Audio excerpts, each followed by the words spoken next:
a first-term member and emotionally concerned about the fact that colleagues have left.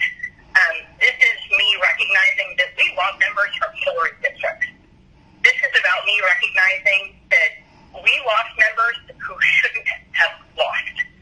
I would request that at some point in the future as a caucus, we spend time watching the attack as the millions upon millions of dollars that were spent shellacking so many of us across our districts. That we look at the things that they say about us, that they say about the Democrats, that they say about the way we talk to people and the way we talk about things. Because whether we think it's just an attack ad and that's what it does, et cetera, it doesn't matter because it works. The number one concern and things that people brought to me in my that I barely rewon was defunding the police. And I've heard from colleagues who have said, oh, it's the language of the streets, we should respect that. We're in Congress. We are professionals. We are supposed to talk about things in the way where we mean what we're talking about. If we don't mean we should defund the police, we shouldn't say that. And so when there are millions upon millions of our members and people in our communities are concerned, we need to recognize that that is on us. Trump is on the ballot. Trump was always going to be a challenge to overcome being on the ballot with him.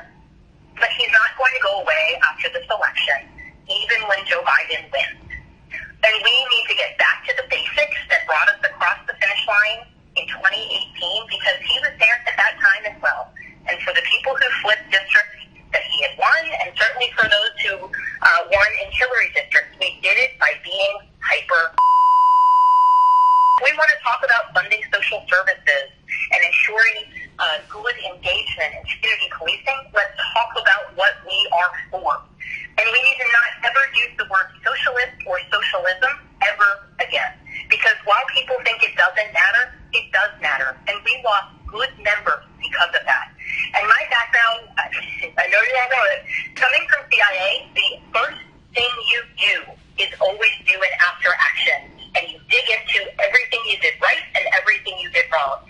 And if we are classifying Tuesday as a success from a congressional standpoint, we will get torn apart in 2022. And excuse the profanity, that's the reality. And I would hope that moving forward, we will not just work to hold the majority, but we will actually work to communicate to the American people that our policies are what is good. Our policies are what work for them, and our policies are what's going to move this country forward.